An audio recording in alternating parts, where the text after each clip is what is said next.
Shalom saudaraku, mari awali hari kita dengan doa dan ucapan syukur kepada Tuhan, karena Dialah yang menuntun kehidupan kita setiap saat dan membukakan jalan-jalan hidup kita. Sabda Tuhan yang menjadi suluh kehidupan kita di saat ini diambil dari kitab surat Roma pasal yang ke-12 ayat yang ke-9 hingga ayat yang ke-15 yang menyatakan, "Hendaklah kasih itu jangan pura-pura, jauhilah yang jahat dan lakukanlah yang baik. Hendaklah kamu saling mengasihi sebagai saudara dan saling mendahului dalam memberi hormat. Janganlah hendaknya kerajinanmu kendor, biarlah rohmu menyala-nyala dan layanilah Tuhan. Bersukacitalah dalam pengharapan, sabarlah dalam kesesakan, dan bertekunlah dalam doa. Bantulah dalam kekurangan orang-orang kudus, dan usahakanlah dirimu untuk selalu memberikan tumpangan. Berkatilah siapa yang menganiaya kamu, berkatilah dan jangan mengutuk. Bersukacitalah dengan orang yang bersukacita, dan menangislah dengan orang yang menangis. Demikianlah sabda Tuhan." Saudaraku, bagi para ibu yang telah berkeluarga dan memiliki anak, umumnya pasti memiliki pengalaman yang hampir mirip ketika pertama kali anak kita lahir. Kita akan diperhadapkan dengan sejumlah tugas, tanggung jawab, dan beragam perubahan ritme hidup yang cukup drastis. Bangun harus lebih awal, jam tidur tidak menentu. Selepas bekerja, mesti menghabiskan waktu dengan anak kita. Bahkan, jadwal mencuci, memasak, bersih-bersih rumah pun mesti disesuaikan dengan si bayi. Senada dengan situasi dan kondisi pasangan suami istri yang telah berkeluarga tersebut, dalam surat Paulus yang berisi etika kehidupan ini, setelah Rasul Paulus menjelaskan tentang pentingnya menguduskan hidup dan mempersembahkan kepada Tuhan, plus berbagai karunia roh yang diperoleh, lalu dimulai pada ayat yang ke-9, Paulus mendaftar beragam nasihat tentang tanggung jawab yang harus kita emban. Dari sekian banyak nasihat yang diberikan oleh Rasul Paulus, kita akan merenungkan satu nasihat Paulus yang terkenal seperti yang dikatakan di ayat yang ke-11 dari bacaan kita, yakni, "Janganlah hendaknya kerajinanmu kendor, biarlah rohmu menyala-nyala, dan layanilah Tuhan." Melihat susunan yang dibuat Rasul Paulus di ayat 11 ini, jelas sekali saling berhubungan satu dengan yang lain. Yang satu tidak boleh mendahului yang lain. Guna menghasilkan pelayanan yang efektif, kita perlu memiliki roh yang menyala-nyala dan kerajinan yang tidak kendor. Dan roh yang menyala-nyala ditentukan oleh tingkat kerajinan kita. Ya, mencari Tuhan pun membutuhkan kerajinan. Saya ambil contoh misalnya ketika anak kita mengalami demam tinggi, lalu beberapa saat setelah ia meminum obat penurun panas, ia mulai berkeringat dan demamnya pun berangsur-angsur turun. Ia pun dapat bermain lagi dengan penuh ceria. Tentu saja hal ini membuat kita pun sangat lega. Namun ketika tiba tengah malam, suhu tubuhnya kembali meningkat panas. Rupanya ia belum benar-benar pulih.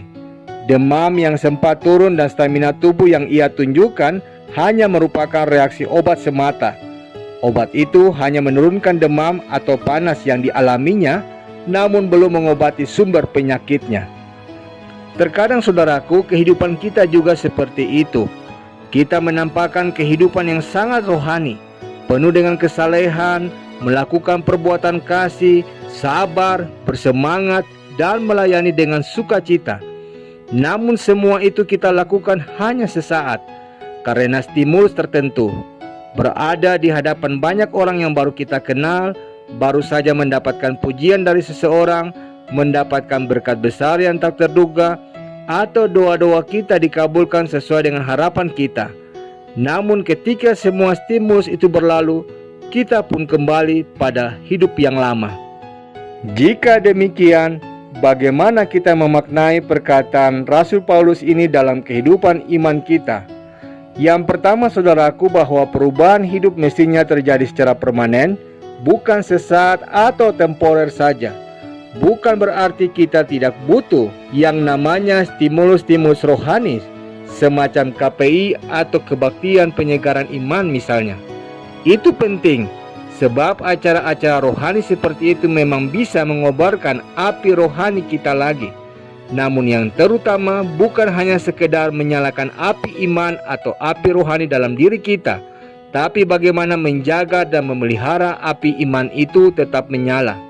Cinta kepada Tuhan sudah seharusnya terjadi secara permanen, karena sebuah komitmen tentunya, bukan kasih dan semangat temporer yang disebabkan oleh karena stimulus-stimulus yang sudah disebutkan saya tadi.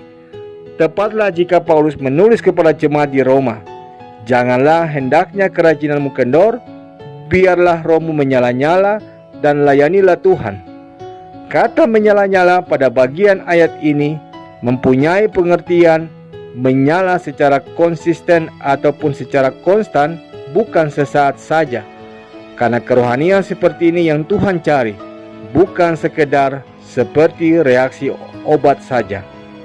Hal yang kedua, jika dikatakan bahwa kerajinan bicara tentang sesuatu yang dilakukan secara teratur dan terus-menerus, namun bukan berarti hanya itu, saudaraku.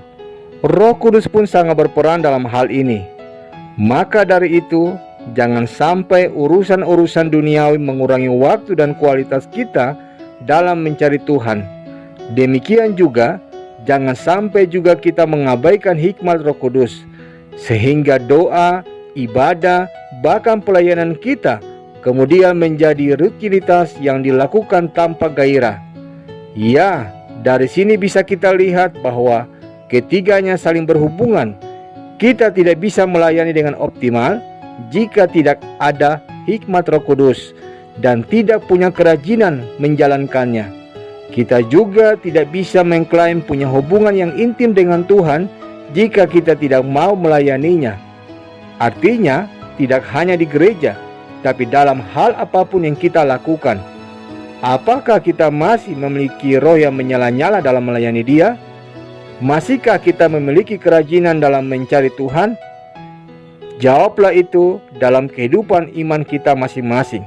Kiranya ini menjadi refleksi kita bersama, sehingga kita dapat melakukan apa yang terbaik untuk melayaninya dengan roh yang menyala-nyala.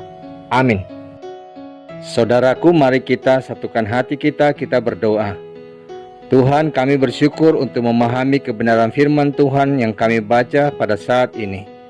Karuniakanlah hikmat-Mu agar kami selalu dimampukan untuk bersikap rajin dalam melayani Tuhan dan setia untuk tanggung jawab yang dipercayakan kepada kami, serta memiliki roh yang menyala-nyala di dalam Tuhan, sehingga kehidupan kami pun dapat menghasilkan buah-buah kebenaran dan menjadi berkat. Di dalam nama Tuhan Yesus kami berdoa. Amin.